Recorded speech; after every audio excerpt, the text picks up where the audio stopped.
Assalamualaikum warahmatullahi wabarakatuh. Anandaku semua, alhamdulillah kita masih diberi kesempatan untuk bertemu pada materi selanjutnya, yaitu pada hari ini materi mutasi. Yang mana kemarin sudah beberapa subbab dari mutasi sudah kita bahas sebentar, sehingga hari ini kita lanjutkan kembali ya. Nah, kita ulas sedikit, apakah itu mutasi? Mutasi merupakan perubahan sifat dari individu, yang mana perubahan tersebut dikarenakan adanya perubahan jumlah maupun struktur dari kromosom ataupun gen yang ada pada dirinya.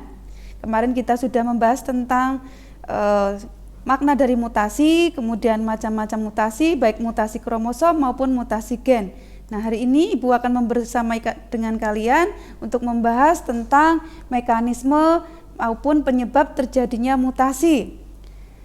Mutasi bisa terjadi karena dua hal, yaitu karena mutasi secara alami maupun secara buatan. Yang pertama, mari kita bahas mutasi alami. Mutasi alami berlangsung tanpa melibatkan campur tangan manusia. Nah, mutasi ini memang terjadi akibat faktor alam. Sifat-sifat yang diwariskan oleh mutasi alami umumnya bersifat resesif. Nah, apa itu resesif? Kalian sudah tahu pada materi sebelumnya, yaitu pada bab hereditas.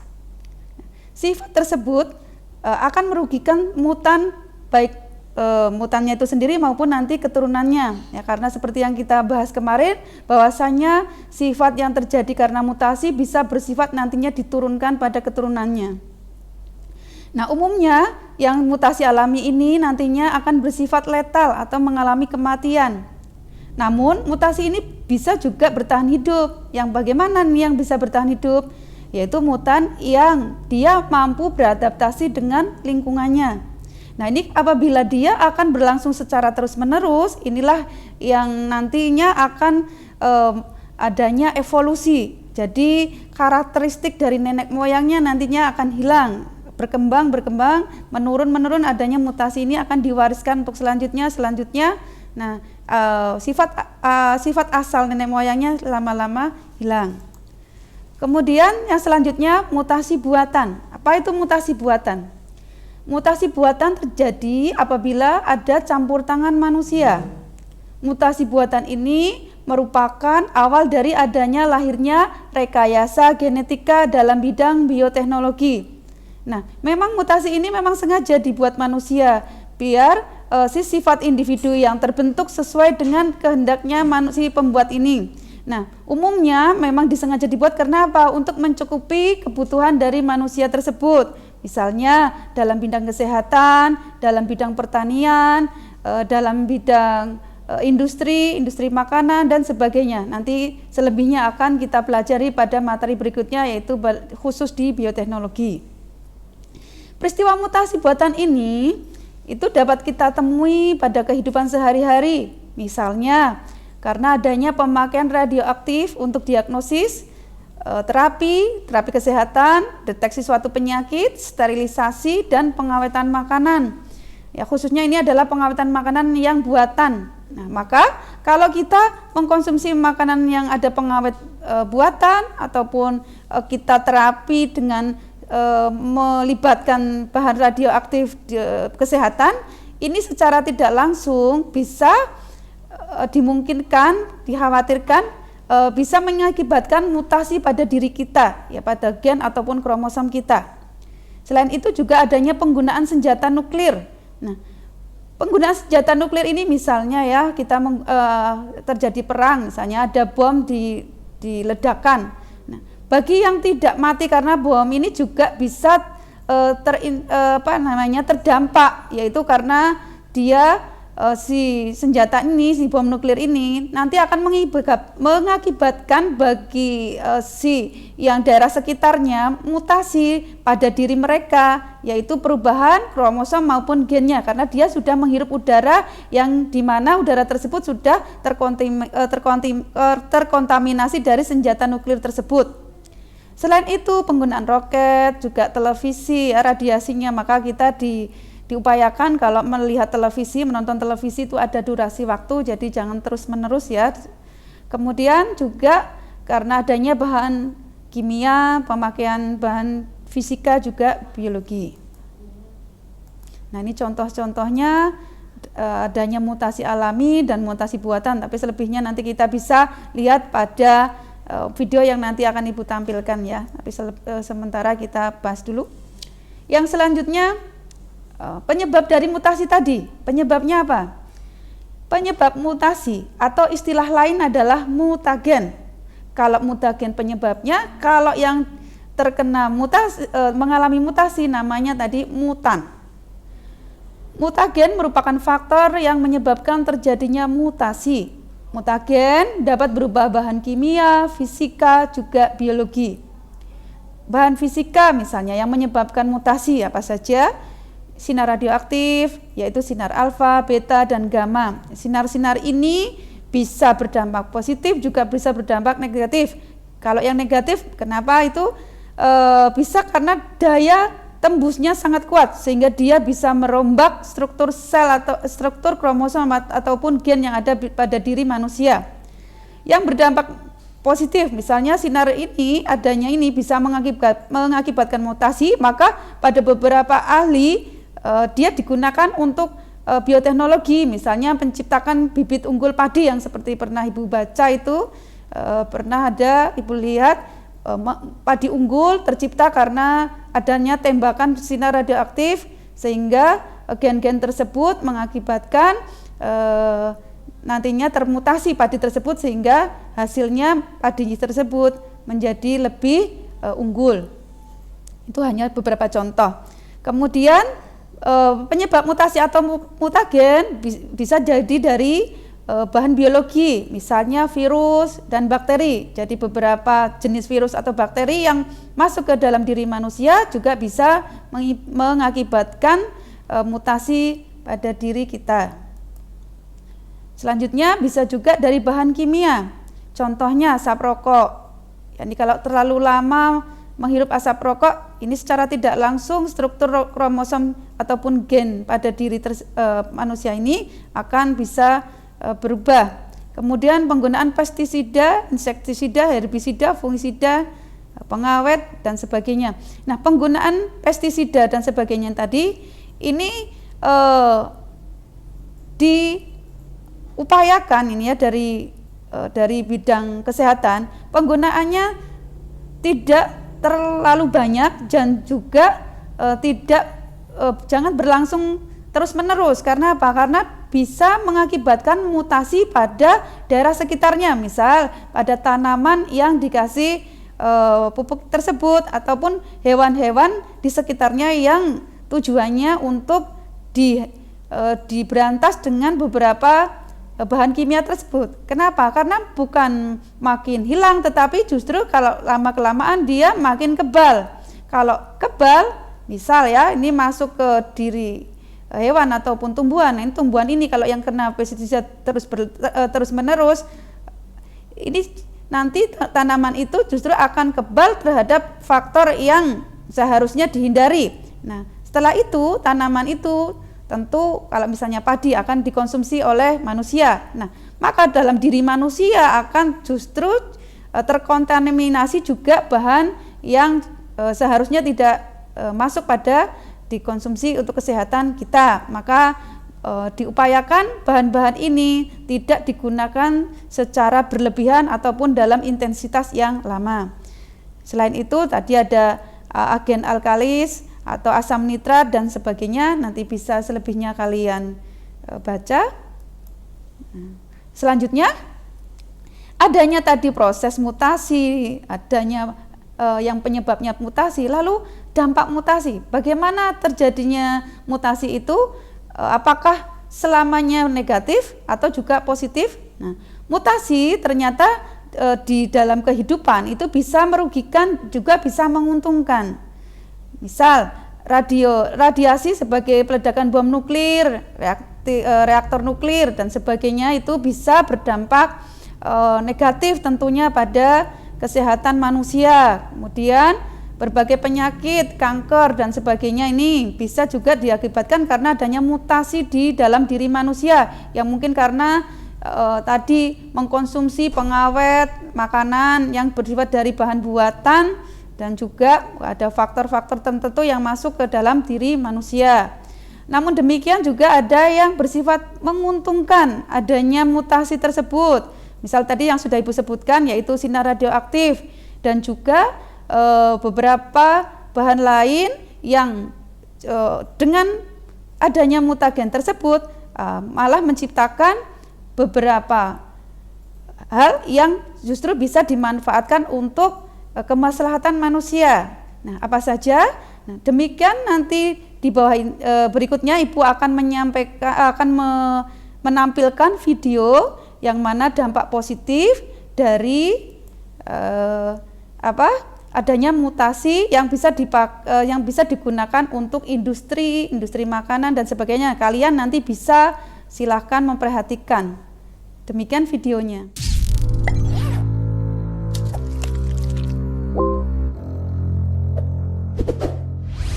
Hai para pencari fakta. Kemajuan teknologi di bidang sains dan pertanian membuat berbagai macam buah unik tercipta. Bukan hanya unik, buah hasil rekayasa genetika ini pun diciptakan dengan kualitas yang lebih baik dari induknya. Penasaran apa aja? Berikut daftar 10 buah unik hasil rekayasa genetika versi daftar populer. Nah, sebelum lanjut, kalian klik subscribe dulu ya dan aktifkan lonceng notifikasimu jika ingin mendapatkan update video terbaru dari channel Fakta Populer.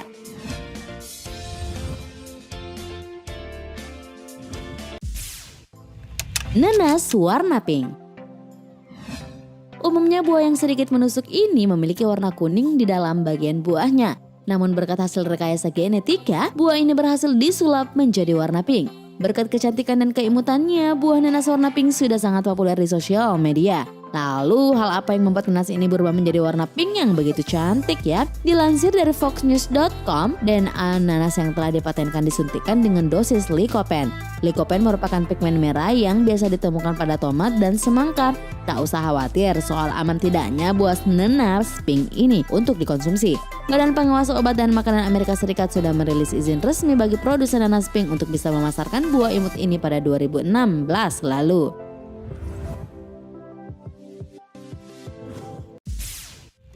Apel susah busuk. Apakah kamu sering kali merasa jengkel karena apel yang telah kamu iris akan berubah menjadi coklat dan membusuk? Tenang, hal itu nggak akan terjadi lagi loh ketika kamu mengiris buah apel yang satu ini. Umumnya apel akan berubah menjadi warna setelah dipotong. Hal ini terjadi karena enzim yang disebut polyphenol oksidase yang dikeluarkan buah apel adalah apel arctic yang merupakan apel rekayasa genetika pertama di dunia yang daging buahnya tidak berubah menjadi coklat setelah diiris. Buah hasil rekayasa genetik jawaban dari segala doa ini dikembangkan oleh perusahaan Kanada bernama Okanagan Specialty Fruit. Kabar baiknya lagi, buah ini sudah mulai dipasarkan di supermarket di Kanada loh.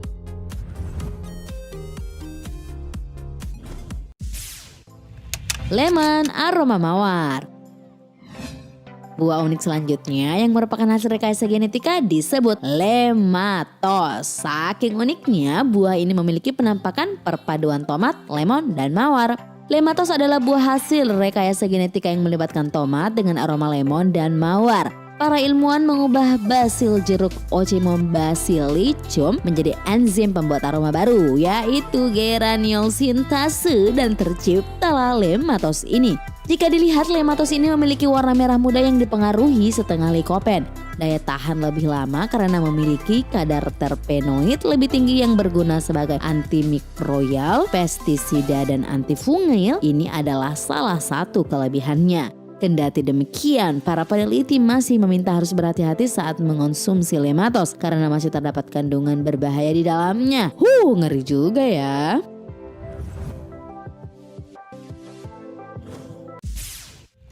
Tomat ungu. Tomat adalah salah satu jenis sayuran yang memiliki banyak manfaat bagi kesehatan. Sayangnya, tomat termasuk salah satu jenis sayuran yang mudah layu. Untuk menghindari hal yang membuat ibu-ibu berkecil hati karena tomat yang layu, para ilmuwan membuat suatu varietas tomat yang tak mudah layu. Varietas tomat baru ini adalah tomat ungu dengan nama latin Lycopersicum esculentum L. var indigo Rose. Tomat ungu hasil rekayasa genetik memiliki masa simpan yang lebih tahan lama, yaitu dari 21 hari menjadi 48 hari. Selain itu, kandungan antosianin di dalamnya dapat memperlambat proses pematangan yang menyebabkan pembusukan dan bonyok. Sebagai hasilnya, maka terciptalah tomat yang tahan lama dan memiliki rasa enak.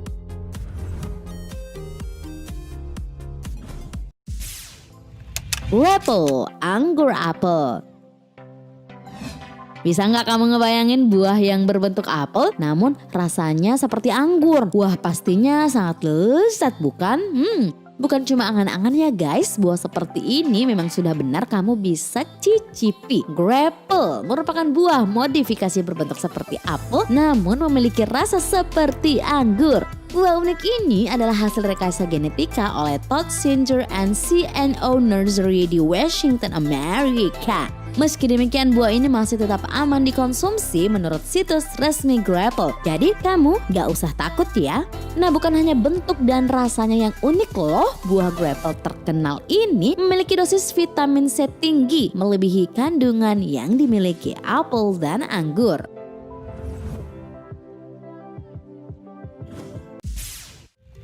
Apple pink. Satu lagi nih, buah yang berhasil dimodifikasi dengan warna pink, yaitu buah apel dengan daging warna pink. Nah, sesuai dengan bentuknya yang sangat cantik, apel ini disebut pink pear. Pink pear ini telah dikembangkan sejak tahun 1944 oleh Albert Ether di California, Amerika Serikat. Tampak luar, kulit apel jenis ini berwarna kuning dengan semburat warna pink. Tak hanya warna pink saja, warna daging buahnya bermacam-macam. Dari pink pucat, pink cerah, hingga pink dengan gradasi warna putih. Bukan hal yang baru lagi, apel ini sudah lama dijual di pasaran Amerika Serikat dan kabarnya lebih banyak dijual di California. Kapan ya buah cantik ini sampai di Indonesia?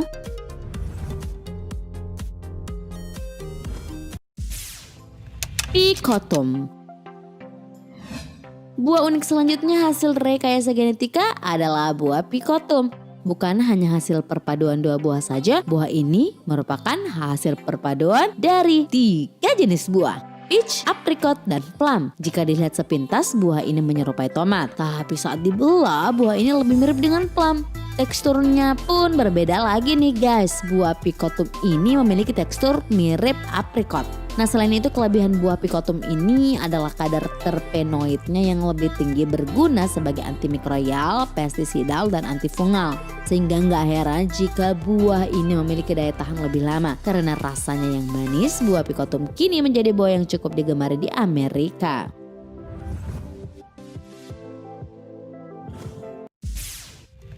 Jerpaya. Buah unik hasil persilangan selanjutnya berasal dari negeri kita, Indonesia. Buah ini dikenal namanya jerpaya. Jerpaya adalah kepanjangan dari jeruk dan pepaya. Yup, buah jerpaya ini adalah buah hasil persilangan asli dari Indonesia. Jika dilihat buah ini dari luar memiliki kulit seperti jeruk, namun jangan salah, daging buahnya wah seperti pepaya. Selain bentuknya yang unik, kandungan di dalam jerpaya juga mampu mengobati berbagai jenis penyakit. Uniknya lagi, di dalam dagingnya terdapat bulir-bulir menyerupai jeruk. Bangga banget ya, buah yang memiliki manfaat bagi kesehatan ini berasal dari Indonesia. Gimana? Kamu juga bangga nggak? Untuk materi hari ini Ibu cukupkan, yaitu tentang dampak dari mutasi. Tadi juga penyebab mutasi dan bagaimana peristiwanya. Mudah-mudahan bermanfaat untuk kita semua dan kita bisa mengambil hikmah dari materi yang kita bahas hari ini, baik untuk diri kita sendiri maupun untuk kemaslahatan umat. Terima kasih, demikian presentasi dari Ibu. Wassalamualaikum warahmatullahi wabarakatuh.